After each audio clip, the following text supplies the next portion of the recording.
In today's Leeds news, Meslier's January exit plan, White's wasting time on Wilson, under-21s in European action, midweek loan watch, and some rumour mill stories on AS Roma's Lorenzo Pellegrini.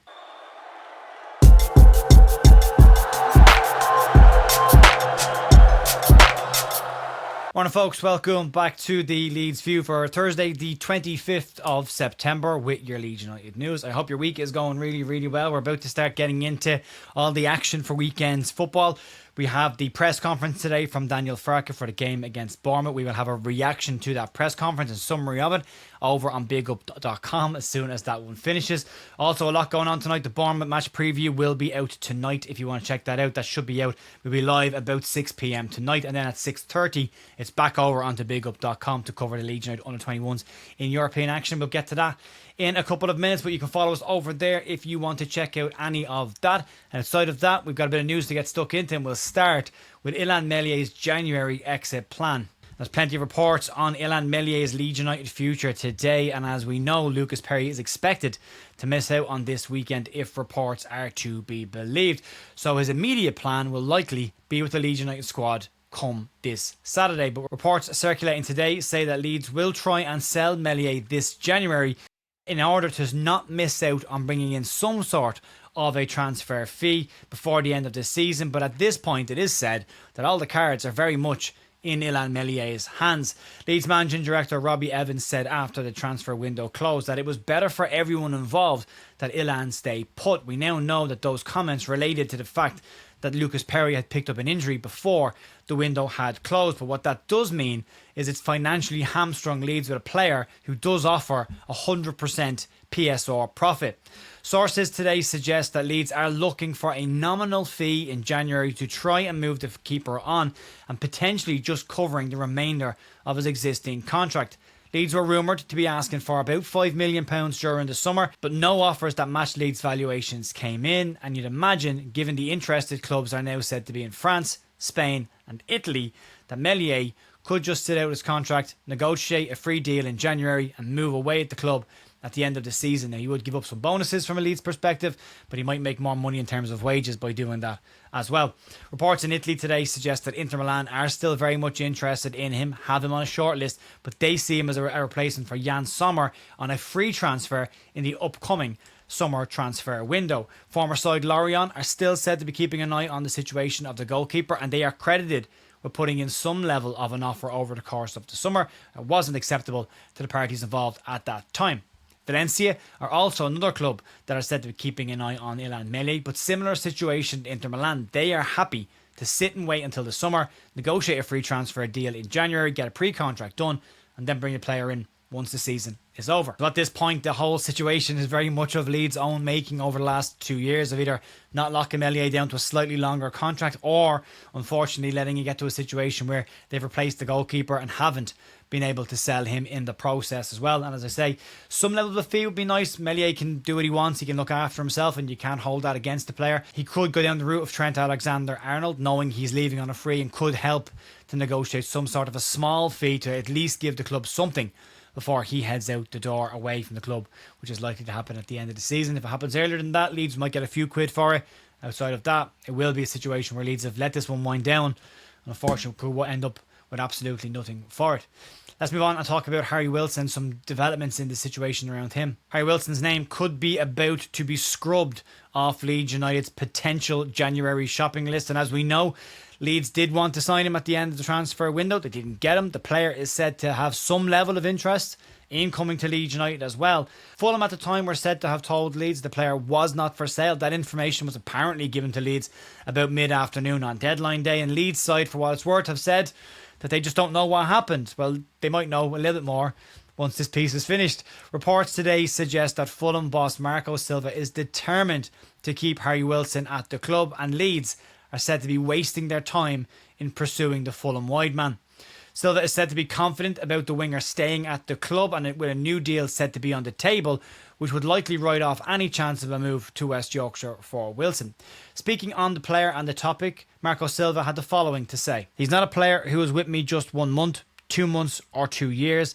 This is his 5th year with us. For me, it was never a problem. I know really how much he wants to stay at the football club. Of course, conversations that are there, the conversations between us and his representatives. Let's see what is going to happen. But I know really that the aim for him is to stay at the football club. And if we get an agreement, his future is going to be with us. I'm 100% sure.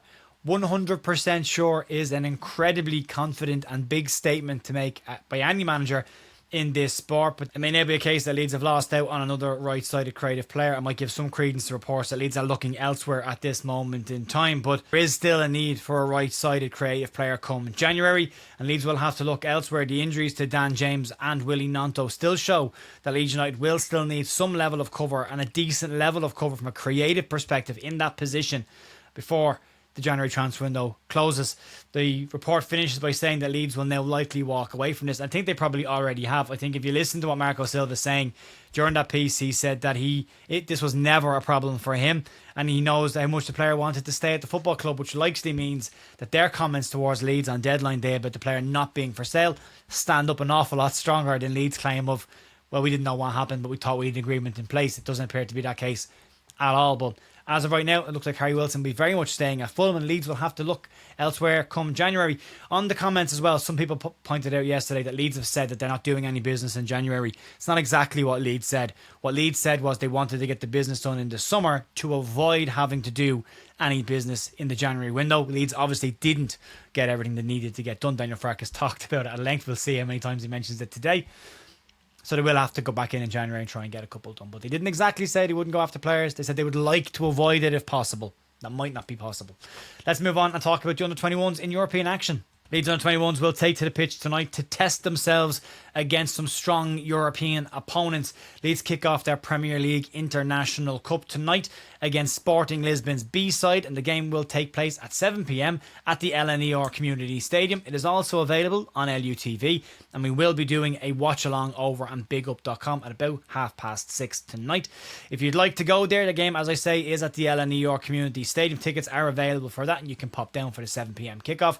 Best of luck to Scott Gardner and the rest of the under-21 side in the match. Let's move on and get to the midweek loan watch. A short update from this midweek set of loan watch games. And Legia Ramazani was an unused substitute for Valencia in their 2-2 draw with Espanyol. Largey was carrying a knock coming into the game, so was likely just kept back and put on the squad as a backup if needed. Obviously wasn't needed in the end. Mateo Joseph came back into the Mallorca squad and started and played 90 minutes for Mallorca against Real Sociedad. They did lose the game 1-0. From a statistics perspective, he only managed one shot on target and had a 73% passing accuracy, but could have and probably should have had a penalty as well not to be in that game. Charlie Crew was on the bench for Doncaster in their EFL Cup game away at Spurs. They lost the game 3-0, and Charlie came onto the pitch in the 74th minute, so got to spend some level of time on the pitch with his friend and former Leeds United youth player Archie Gray. Let's move into this week's rumour mill stories, and we'll start off with Lorenzo Pellegrini.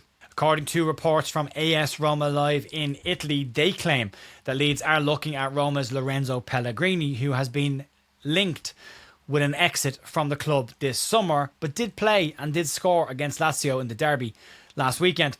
The outlet claims that sources have informed them that Leeds United are looking for an attacking central midfielder and that Pellegrini is one of the players said to be on their shortlist. This would likely mean a change of shape for Leeds United, looking at a number 10 to come in instead of a wide player, or maybe both, as the case may be. But does this link add up, and does it make sense based on what Leeds have done historically? Well, he's slightly older than 28 years of age bracket that Leeds like to go to at 29 years of age, but his contract does expire at the end of this season, meaning he is in the final few months of his contract, which does line up with how Leeds like to make some of the moves, and I've done that before. Height-wise, he's 6'1" in height, so again, ticks that box from a height perspective. But Pellegrini is very much a central attacking midfielder, and number 10, along the lines of style-wise, along the lines of a James Maddison or a Luis Alberto, but not necessarily playing style-wise, more of his statistical output from that perspective. But last season, he started 20 games and appeared in 5 off the bench for Roma. He scored 2 goals and got 1 assist. But for me, this one seems a little bit unlikely. He is being linked with a move away and has been for a while now. He's expected to move away in the summer on a free transfer. I think you might just be getting some mischievous agents linking him with a move to Leeds United, but he would bring a huge amount of experience. He's a very good player, Lorenzo Pellegrini. He really is a good player. His GNA might not point that out, but he is a very, very good player. So for me personally, I can't see this one happening, but it is floating around the ether today. So I thought I'd give it to you and you can make up your own mind on that. But folks, that'll be it for me this afternoon. Back with the press conference reaction over on bigup.com. Back tonight with the match preview ahead of the Bournemouth game and a watch along on Big Up for the Under-21s game against Sporting Lisbon's B-side in the Premier League International Cup. You can check that all out there. Massive thanks as everyone for supporting the channel. I'll talk to you soon. See you later. Bye.